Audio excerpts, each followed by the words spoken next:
There we go. So for the people listening at home, we're sitting in, what do you call it, Stamford Hill or South Tottenham? We're in Stamford Hill, South Tottenham, and we're going to be talking about boundaries, we're going to be talking about traditions, we're going to be talking about other things from an S-Anon perspective and a more general 12-step perspective. So I'm Tim, I'm an alcoholic, and I've attended all sorts of other fellowships for which I'm very grateful over the years. You wanted to talk, I know, about boundaries. That was one of the topics.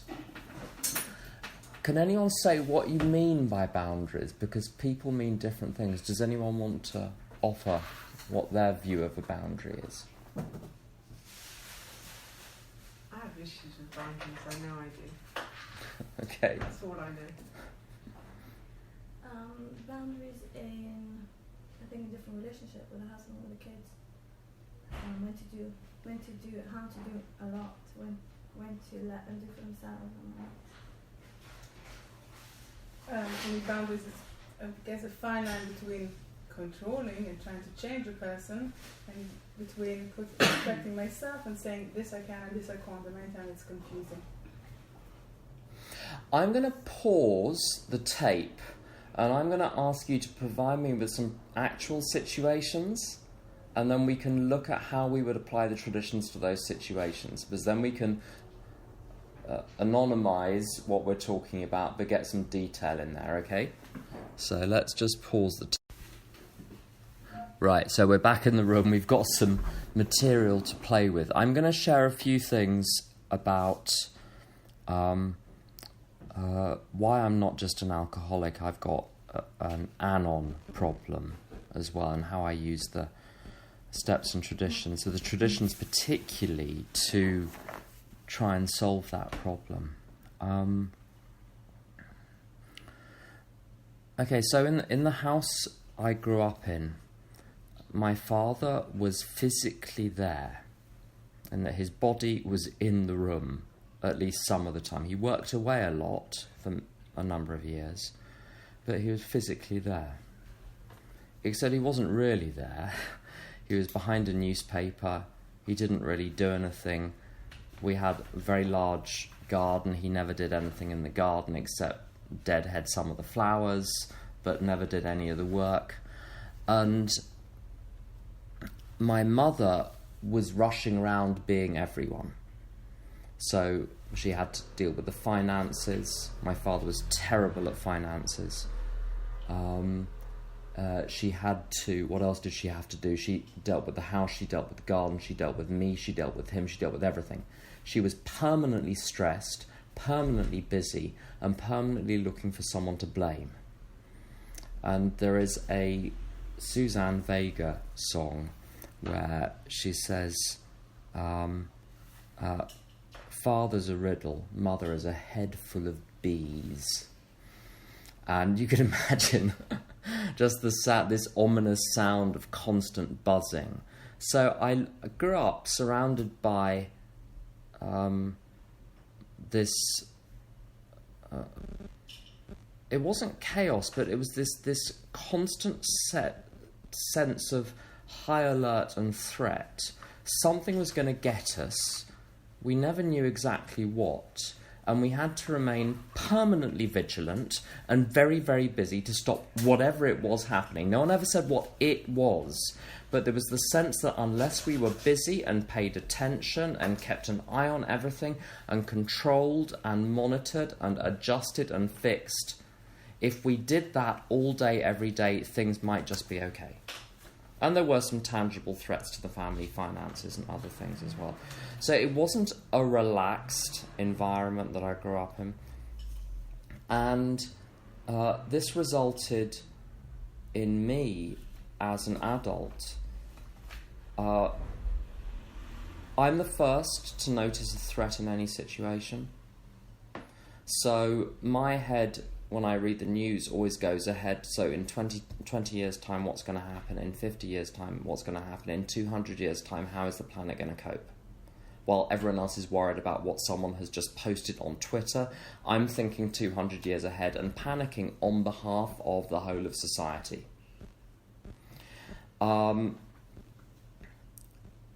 my Anon problem is essentially a boundary problem, because my sense of responsibility extends way beyond what my actual responsibility is, to encompass the welfare and well-being of everyone around me or anyone that could affect me in every way.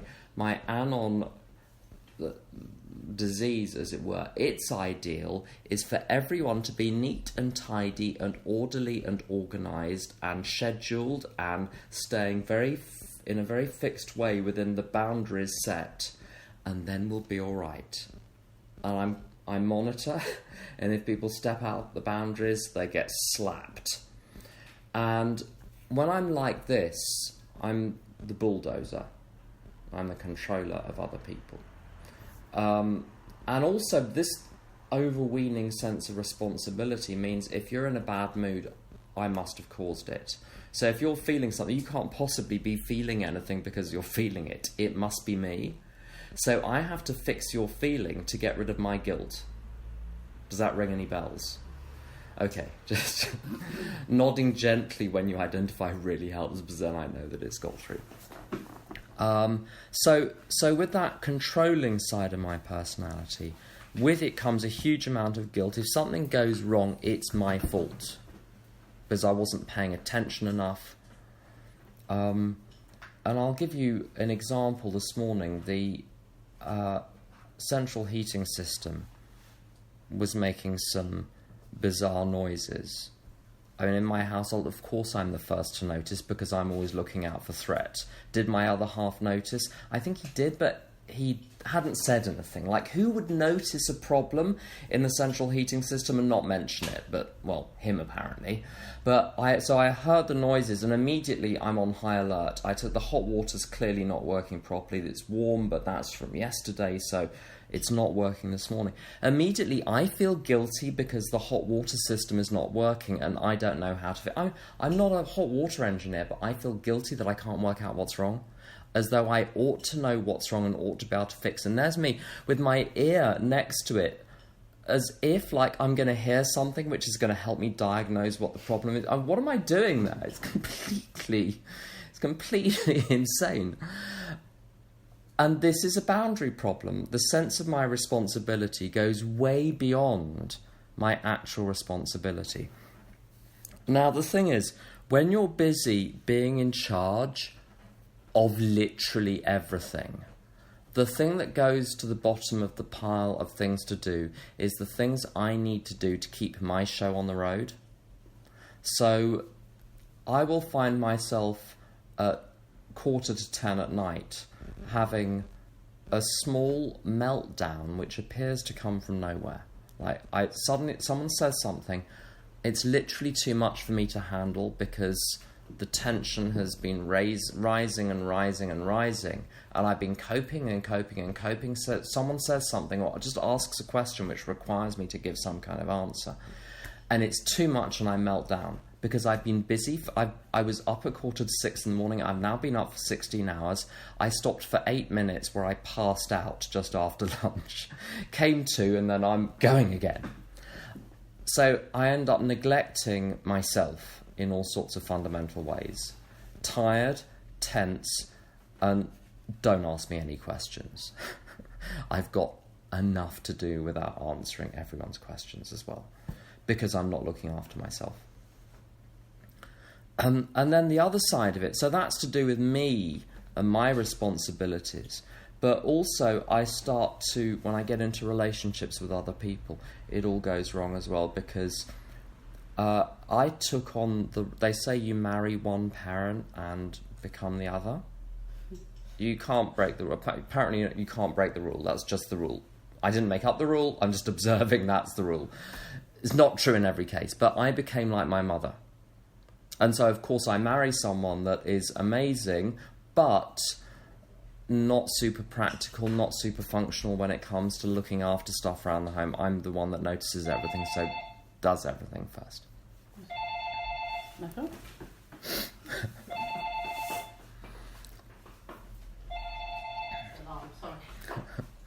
So, my mother's attitude towards my father was, he's useless, so I have to do everything. So he can't be given any responsibility because he'll mess it up anyway, so I have to pick up the pieces. Of course, my other half is so like my father in this way and many other ways, and I'm so like my mother. And I find I've done this with organisations. I've had jobs where I go in where I'm, in inverted commas, the only competent one. So I have to, and I can't trust anyone else to do anything, because if they do, they'll mess it up. It takes longer for me to do it right. When they do when they do the dishes, and it's covered in more grease afterwards than it was before, and so it takes, if they just let you do it to start with, it would have been quicker. But inspecting everything and redoing it, and they've left it overnight, so it's now caked if they've done it at you can't trust anyone, and so you treat everyone like children.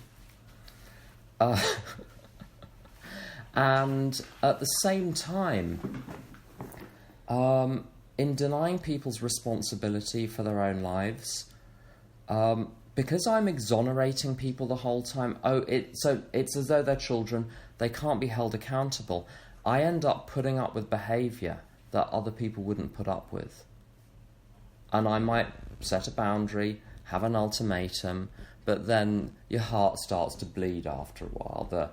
It's like, they're like the cat scratching at the door. Eventually you let them back in and they're very sorry, they'll do it different next time, they'll pay more attention, they won't do this, they'll start doing that. And then within a week, you're back at square one. So this constant pattern of basically allowing myself to be the martyr doormat, where I do everything, I'm the one sacrificing myself for everyone else and letting them walk all over me. And then, at the same time, because my needs are so unmet, it's suddenly everyone else's fault that my needs aren't met. So blaming other people for how I feel, or wanting them to rescue me and then being upset because they won't rescue me.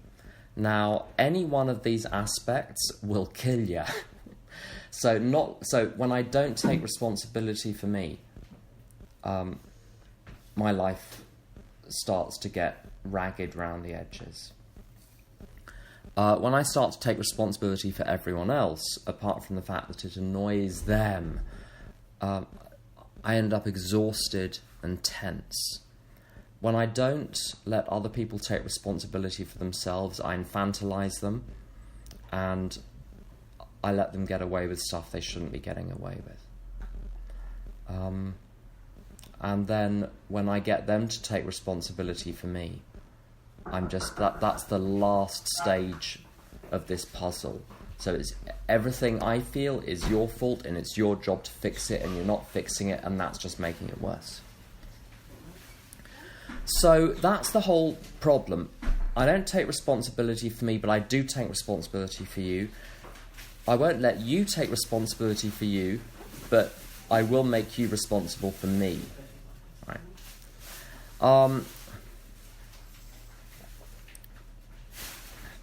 And the steps will go a long way to sorting this out. But it's really the traditions which I think are the powerhouse of resolving this long term. Let me think of the best way to begin with this. I'm going to talk first of all about boundaries with sponsorship.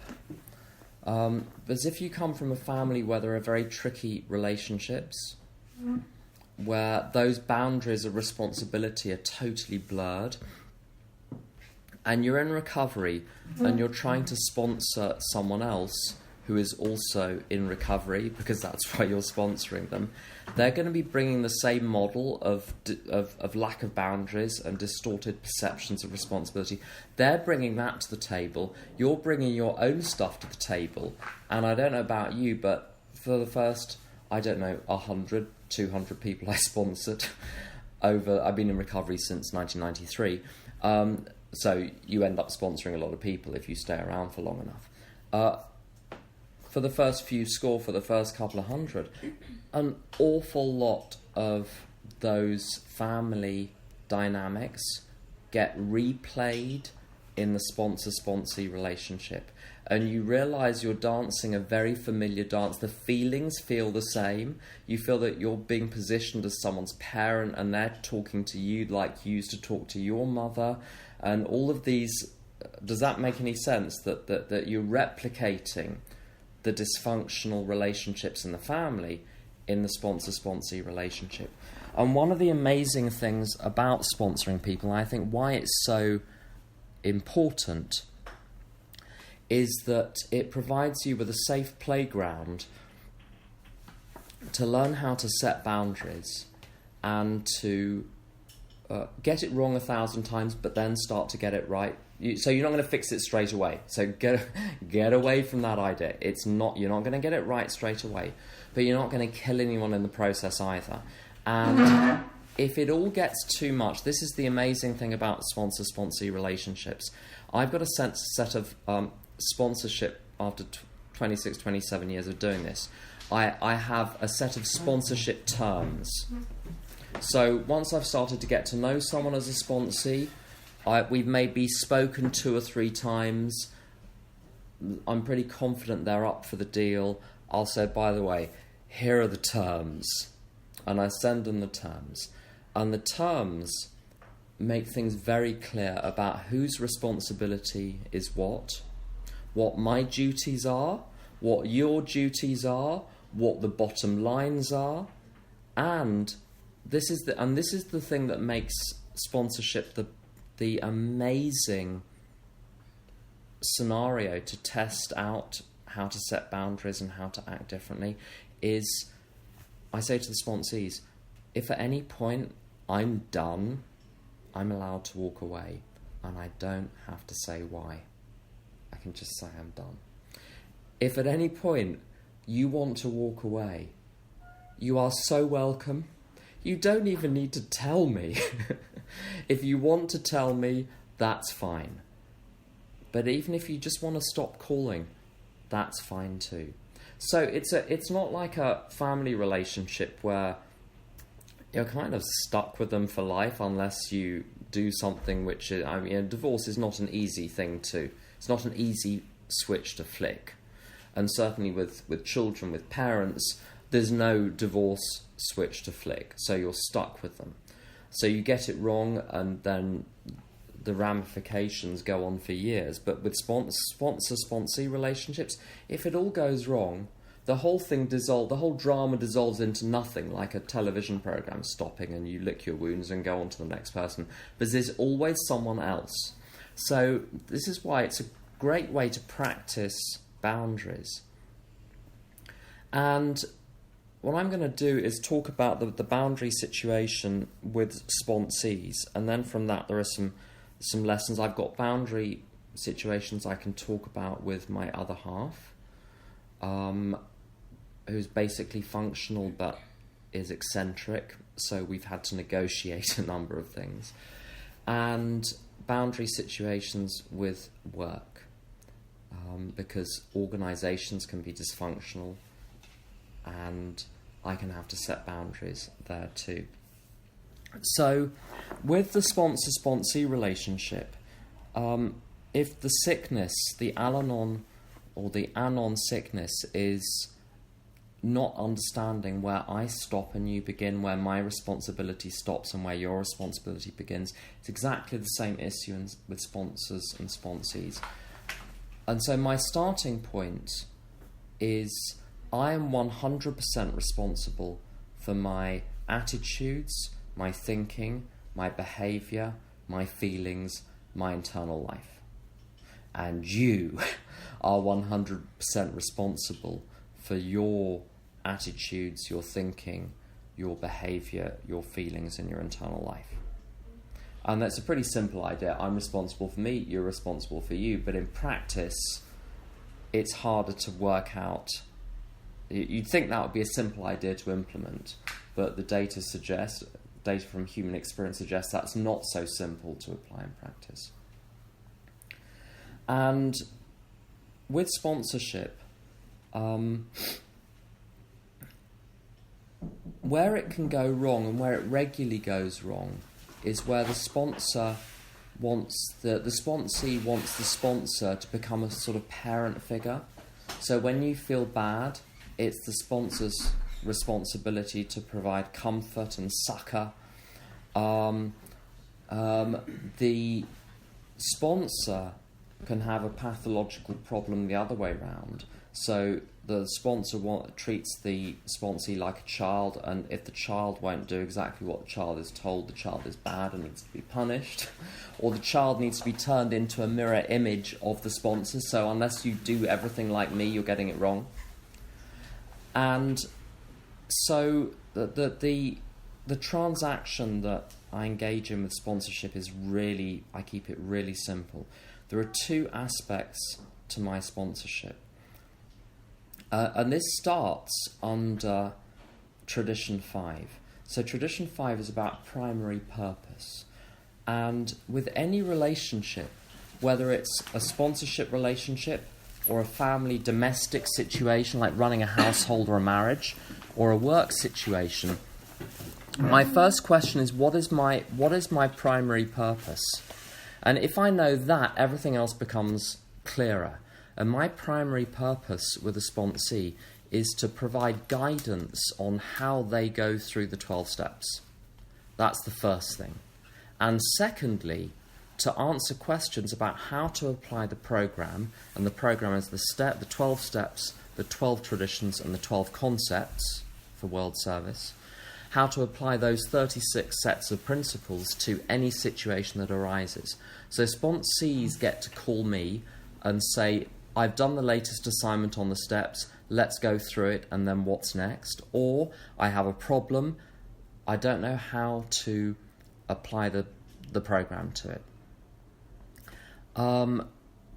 Have you ever had a conversation with a sponsee where they call up and they speak for 4 minutes in a state of high agitation, high emotional agitation, with like loads of detail? Maybe you as a sponsee have done this to your sponsee, so you're upset, you call, all the detail comes out, they have no idea what you're talking about, you get frustrated, you retell the story, it's not consistent with the previous version, and that they now get and they start to, like, the sponsor starts to say things like helpful things, and you start to push back because you don't like what they're saying, so you retell the story from another. So what I mean, in practice, the idea of I'm responsible for me, you're responsible for you, you end up with an actual situation like your husband's just done something, you're upset, the kids have just done something, your employer has just done something, you're upset, you phone your sponsor, and something has gone, like within 3 minutes, something has gone wrong in the conversation. Something that I'll do with my sponsees is to say, if you've got a problem, so my responsibility, your responsibility is to work out, is to get the picture clear, get the story clear. And the way I get people to do this is I say, be systematic about it. Who are the players in this situation? What is their relationship to you? So someone will phone up and say, oh, Susan at work has done X, Y, and Z. Who's Susan? The boss, the cleaner, your colleague, a peer, someone that reports to you, someone you report. Who's Susan? A client? Someone in the office opposite? Who is this? So who's involved? And then the facts. What happened in the order that the things happened? And then, what's the problem here? And there are two types of problem. The first type of problem, and this is straight from the big book on page 87. It says, when agitated or doubtful, we ask for the right thought or action. So my two types of problem are, I'm doubtful, I don't know what to do, or I'm agitated, I'm upset, and I want to be not upset. And so I'll say to people, and I do this the same, this is exactly what I do with my own sponsor. I've learnt how to set out the situation where I want help. That's my responsibility as the sponsee. You set out who's involved, you set out the facts, what happened in the order that they happened, and then you tell me, what's your problem? Is it that you don't know what to do? Or is it that you're upset and you don't know how to de-upset yourself? But then, this is the important thing. is that for me to take responsibility for me, for you to take responsibility for you, if I've given you tools of the program already, I want you to tell me how you would apply the tools that you've already been given. And once you've taken the situation to the furthest point that you can take it, based on the tools that you have, I can take you further. What happens a lot of times when sponsorship goes wrong is that the sponsee will just blurt out the upsetting situation, and then it's the sponsor's job to unpick it, to work out what happened, to suggest the solution, and then somehow to fix the sponsee at the same time. And that's not right. The way I've established grown-up relationships with sponsees is to encourage them to take responsibility as much as they can, and then my responsibility is simply to add to that when they're out of options, when they're out of ideas. If they've done everything available to them and they're still upset, they're still confused, then I can come in, and then it's totally clear. Another aspect, people become very fixated on sponsors. They want the sponsor to fix them. The sponsor can't fix them. They become upset with the sponsor. And so a tradition which is really helpful here is tradition 7. So any group is fully self-supporting through its own contributions. The spiritual principle there is that my sponsee is responsible for his or her own, as I said before, beliefs, thinking, behaviour, emotions and internal life. So the sponsee is responsible for building a whole network of people to rely on, through which they're ultimately relying on the higher power. I'm not the network, I'm not the higher power. So in a school canteen you have a dinner lady. As the sponsor, I'm the dinner lady. I'm not the food, I'm not the chef, I'm just the person that is, a couple of days a week facilitating the process. So the sponsee remains totally responsible, even when they're new, for developing the network of relationships they need to be okay. I can be a part of that, but I can't do it for them. So that if the relationship between me and them breaks down, they're fine, because they have a whole network of people to rely on. So that I don't become this sort of figurehead that's responsible for them. And the other thing about taking people through the steps, I think, and this is an opinion, so people on the tape, if you're listening to the tape and you don't like the opinion, that's fine, we're allowed to disagree. It's my belief that untreated Al-Anon issues have distorted a lot of the way sponsorship happens in AA, which is the main mothership of recovery. It's the biggest 12-step fellowship. It's the one which started the whole 12-step thing. And so AA still influences Al-Anon and all of these other fellowships. Lots of people listen to tapes. And sponsorship in AA can sometimes be very, very heavy-handed. And the sponsor is presented as this authority figure. And I used to use until about 2 or 3 months ago, I used to use the phrase, taking people through the steps. And I've stopped using that phrase. I now say I don't take anyone through the steps. You take yourself through the steps, but I can help guide you as to what to do next. But it's your responsibility for reading the book, for doing the exercises, for deciding whether or not you want what is in there. For rather than me spoon-feeding you what the book means. My job is to say, here is the book, you can read. If there's something you don't understand, I can help you with that. If you're trying to puzzle something out and you get stuck, I can help you. But it's your responsibility. And I'm not going to ask you to say this out loud to protect the innocent and to protect the guilty, but put your hands up if you've ever had a tense conversation with a sponsor or a sponsee. Okay. The rest of you are all as placid as mill ponds, I understand. Now, in my experience, the tension can often be where the sponsee asks for help, or appears to be asking for help.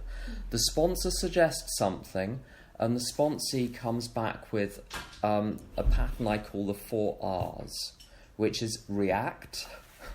So some kind of negative emotional reaction. React, resist, and that can be all sorts of, petty objections or cavils or, oh, well, you're asking me to do this, but you didn't ask Susan to do this. Why are you asking me to do something that you didn't ask Susan to? There's some resistance there. Oh, but I'm doing so much already, and you're asking me to do something more. Oh, well, that won't work because... So lots of resistance. And then rejection. Well, I'm just not going to do it. And then reproach. How dare you suggest? So it goes from react, resist, reject, reproach. And this is a very common pattern. I, as a sponsee, have done this, and I've had sponsees who are incredibly evasive. So you'll ask someone to do something, and they'll change the subject. You'll ask someone to do something, and when I ask someone to do something now, I write it down. I've got a note system on my phone. I write the name, I write the date, I write the heading for the exercise, and I write out the exercise, and I've got it as a note that I can send someone. So a month later, when I said, I asked you to ... and they said, well, I don't remember that. So, well, here's the note I made at the time. It's got a date stamp, and then from the date I made it, the date and time of the telephone conversation. So people say, well, I didn't know, so I forgot about that, or I didn't understand. There must have been a misunderstanding. No misunderstandings. When something isn't being done, there's a reason why it isn't being done. And one of the really beneficial things is to learn as a sponsor to spot when someone is coming back with a response of reject and react and resist and reproach, and to stop it then and there by saying, have you noticed you've gone into the 4 R's? So you explain this and say, have you noticed you've done this? How about you note down what I've said, and you think about it for 24 hours, and then if you have any questions, see if there is a response. And I've actually said to people who have this pattern a lot, how about, I'm going to suggest something. What I'm going to suggest you do is you note it down. You don't say anything. No reaction. Leave it for 12. So I tell them before, because I know they're going to react. So I tell them before, I don't want a reaction. I'm just going to tell you something. See if you can just hear it. You're not forced to do anything. And one of this is another important principle from the traditions. Tradition 4 says that each group is autonomous, except in as far as it affects S-Anon, another S-Anon group or S-Anon as a whole. And in personal relationship, it's the same thing. As a sponsor, I'm autonomous. As the sponsee is autonomous, which means I never tell a sponsee to do something. I suggest that they do something. What that means is I have no power over whether or not you do it. If you do it, it must be not because you're trying to please me or do something. So, sometimes sponsees will say, you asked me to do this for you. So no, it's not for me, it's for you.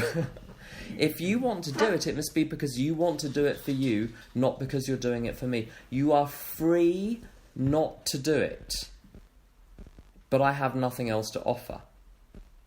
So it can look like coercion because there's nothing else to offer, but it's not. I went to a restaurant. Did I tell you about last time the restaurant in France? Did I tell you that story? I was on holiday with some friends in Montpellier in France, and it was late. It was 2:30 in the afternoon. We hadn't had our lunch. We were starving. And we looked up on our phones. We wanted to find a good lunch restaurant. So we looked up TripAdvisor, and we got the listing of all the restaurants in Montpellier, 912 restaurants. And all the ones immediately round us in this square were like 357 out of 900. We didn't want to go into a cafe, which is the 357th best restaurant in the city.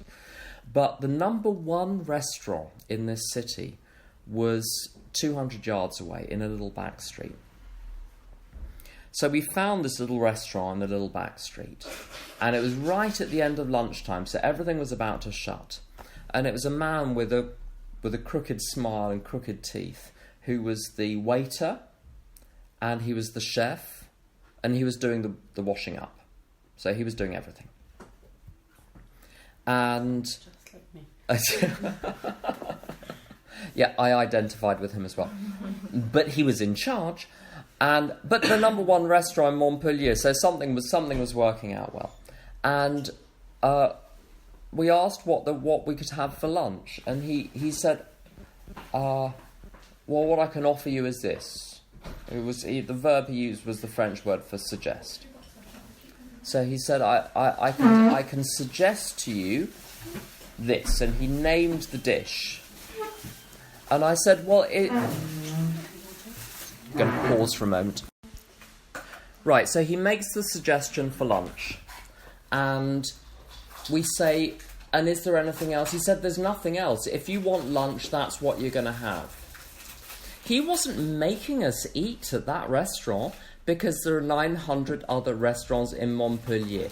He's suggesting something. It's up to us whether or not we want to go with the suggestion. But he wasn't going to change what he was suggesting just because we didn't like duck, whatever it was.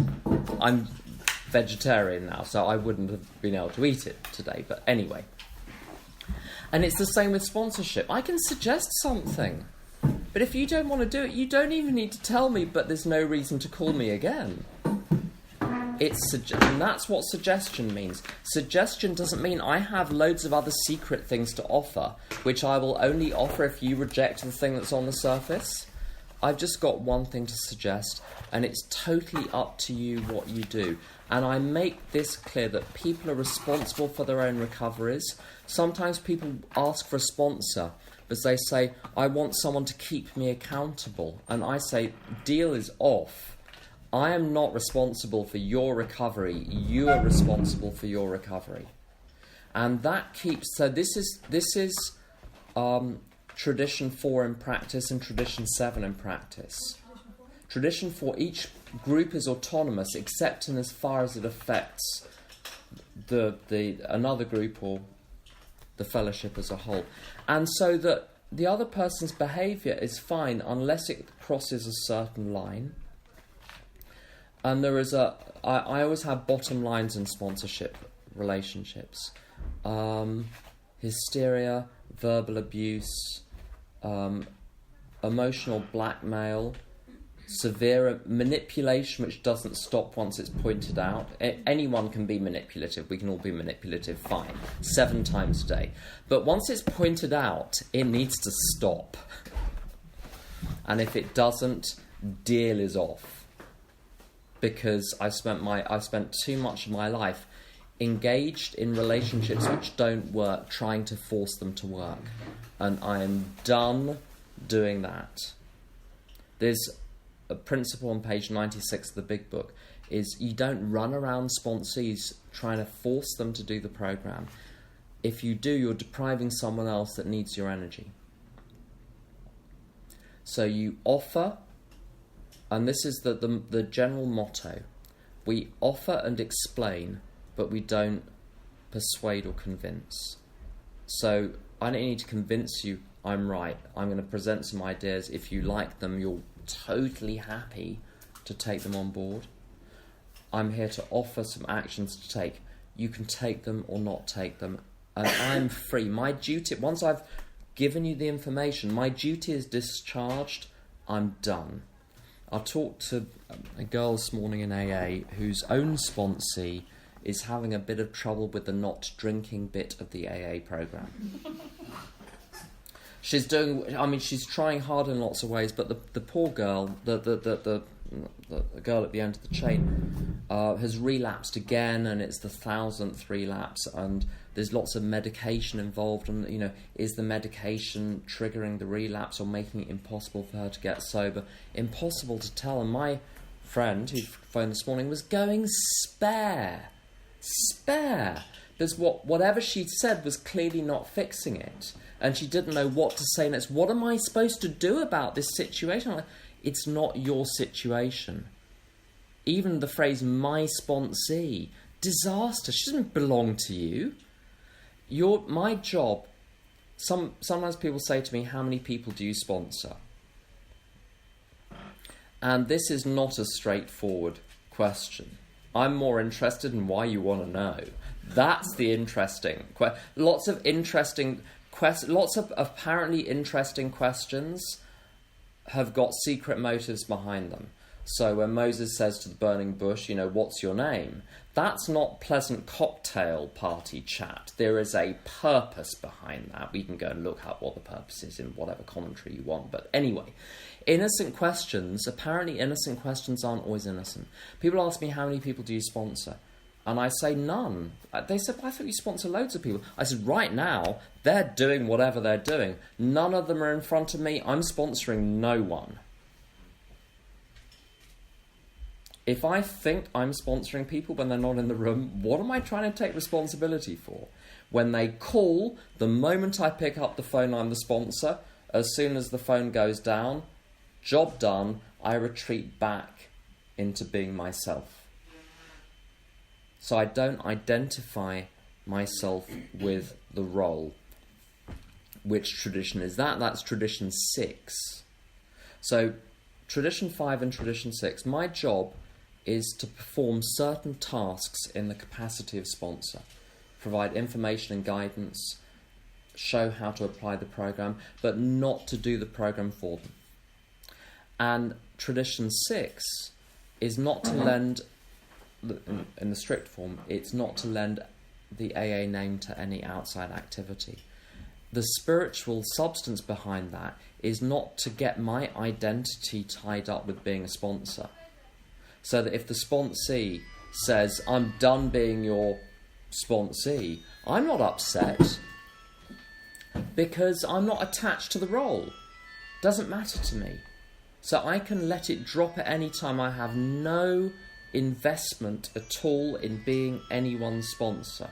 Does that make sense? As soon as you're invested, there is an image that can be attacked. I have to say what I need to say. I'm sure you've been in a situation where people have had to say some difficult truths to you which you didn't want to hear. And you've probably had to say some difficult truths to other people which they didn't want to hear. Like, he may never stop whatever it is that he's doing. If you're waiting to be happy until he's stopped, you could be waiting a long time. Things like that. To be able to say that, to be able to say something that someone is not going to want to hear, I have to be willing for them to pull the plug on the relationship. If I'm so attached to the relationship, I don't want to lose the relationship, I'm not going to say what I need to say. And this is what gives me autonomy. So tradition 6, not lending my name to the relationship, enables me to be autonomous, enables me to walk away from the relationship at any time. Yeah. Yeah. Just as a parent, how does that get applied as a parent to say, I'm only a mother as long as I'm actually sort of mothering this child? It's a real, to me, I look at a parent-child relation because you're bound as a parent and child. A spouse, you can say, I can walk away from this relationship, I can dissolve a marriage. How does this one apply, like the sponsor-sponsee relationship or with spouses to a parent-child? I'm going to give you an example. So in case that question didn't come through, the question is, for the tape, how does that apply to parent-child relationships? I don't have children, but lots of my family is mentally ill and physically ill. Siblings, my mother, other people in my family. There are significant problems there. My mother in particular is 90 years old. She lives in a care home. I manage all of her financial affairs. I'm the primary person to, although the care home is doing the practical care, I'm the one who's in charge, legally, in all sorts of ways. And so that's a responsibility which is there 24 hours a day. So if there's a call, I'm the one that has to answer the phone. If something happens, I'm the one that takes her to hospital. And last year, if you want to learn about how not in control of your life you really are, have a 90-year-old mother. That will tell you a lot about how not in control you are. So when she was ill last year and in and out of hospital and blah, blah, blah. Very, very difficult. And I was permanently on duty. And that's not dissimilar to having children, because there are material ways in which she cannot look after herself and cannot make decisions. But there is a degree to which she has freedom, she has autonomy. If she doesn't want to wear the hearing aids, she gets to not wear the hearing aids, and she gets to have the consequences of not wearing the hearing aids. And there are some things where we have to put our foot down and say, no, we really need to go to the doctor about this issue, or this really needs to be done, or we have to see the solicitors about this, or you're going to get chucked out of the country. So there's some stuff that has to be dealt with, but there's freedom as well. Now, the direction my mother is going in, because her mind is going as well, she's got some form of we don't have a diagnosis, but her mind is going. The direction she's going in is gradually diminishing responsibility. With children, with sponsees, with employees, it's gradually increasing responsibility.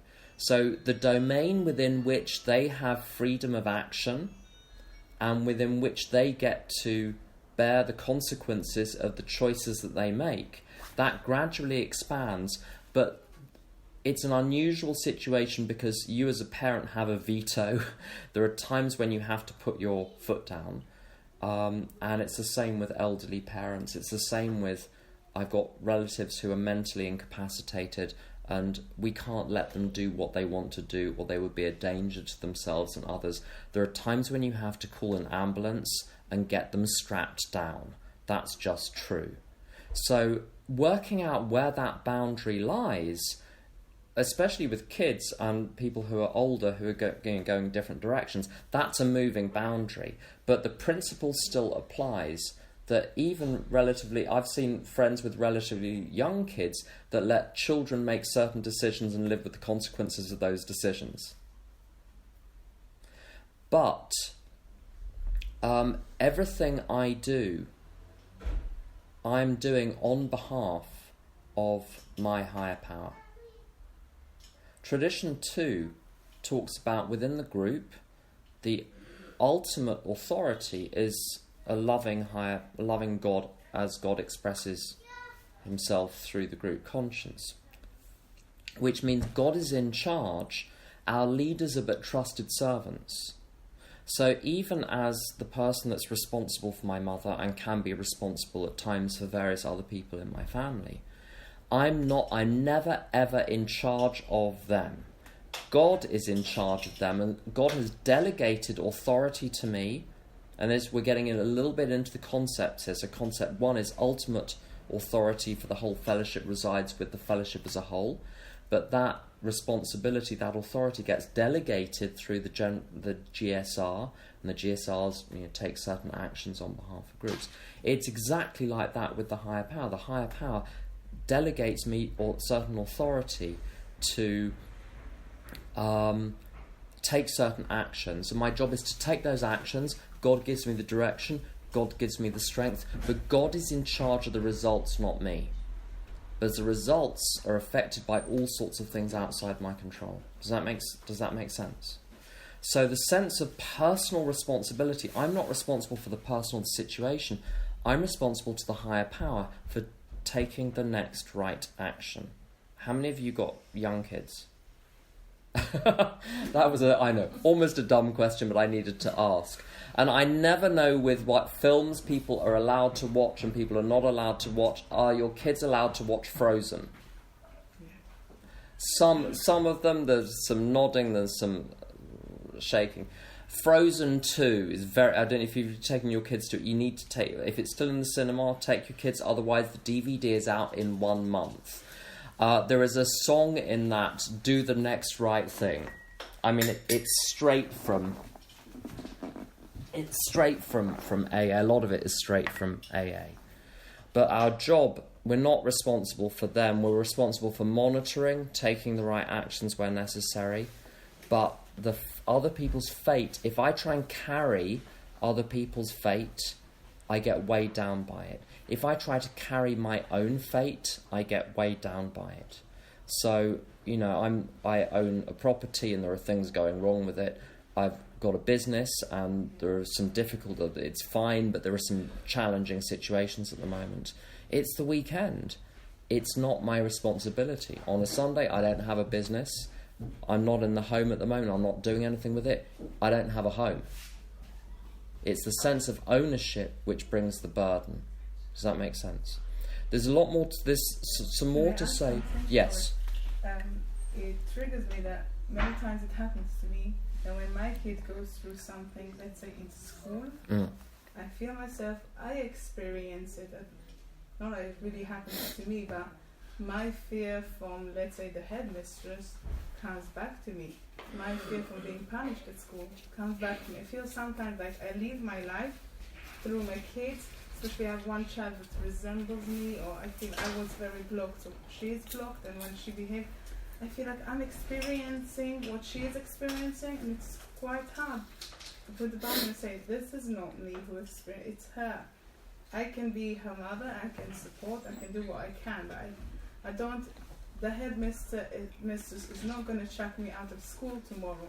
And it's a bit, it's even subconsciously, like to bring it to the surface is hard. Yeah, I think, so there are a couple of points you've raised there which are distinct points. The first one, if I have unprocessed garbage from the past, that unprocessed garbage, whatever I repress, I project. And to project means to take it and to throw it out of yourself, throw it out, literally throw it outside yourself, and you see out there what is actually going on inside. So anything, as I say, anything you haven't, that a person hasn't dealt with, they will see everywhere.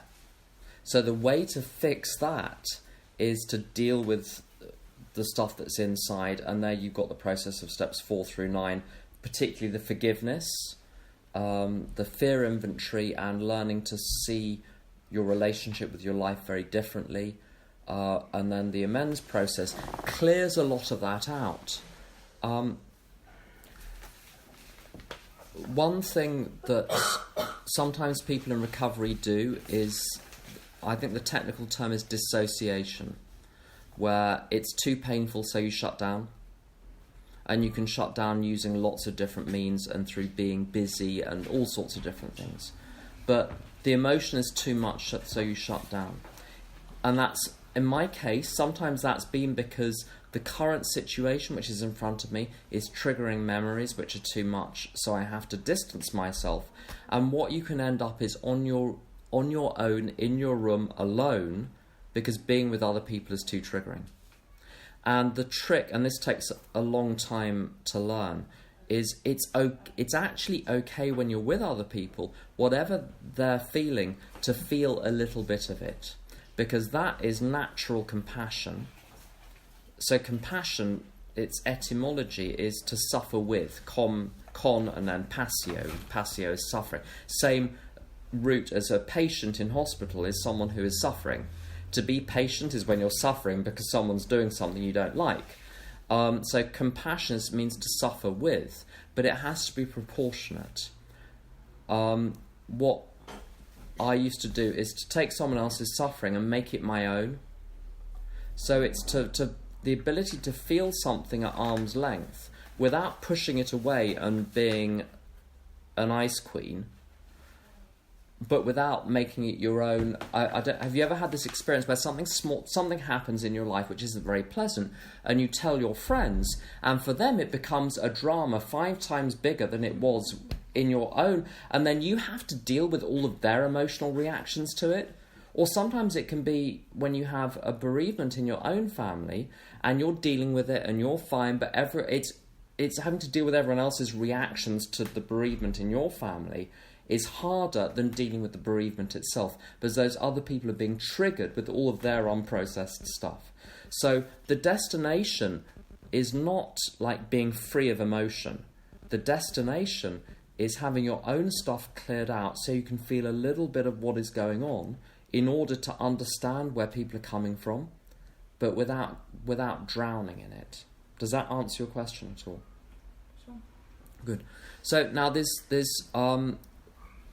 are some tips on how I use the traditions in my relationship with my other half, but we've done 55 minutes. I think we should pause and have some sugar.